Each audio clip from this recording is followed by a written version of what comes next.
But let's also just quickly look at that tweet. The first tweet in that sense, or the first message from the Prime Minister, he's just tweeted up on the screen for you. It says, Sabka Saath, Sabka Vikas plus Sabka Vishwas equals Vijay Bharat. Together we grow, together we prosper, together we build a strong and inclusive India. India wins yet again, Vijay Bharat. So that's the first tweet from him. And there is some expectation, Vineet Goenka, that the Prime Minister might be coming to BJP headquarters in the evening, which is what is the normal practice. Well, I'm also hearing this here because, I'm in your studio right, so I don't have the update here. But naturally, every Karyakarta is happy and they would like to meet the Prime Minister and the President. So, anytime soon, this is a good mandate, I think.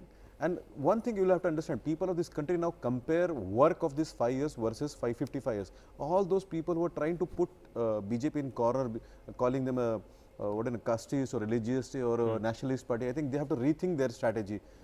I think these people of voters have understood work versus the family or whatever you would like to call them. Okay.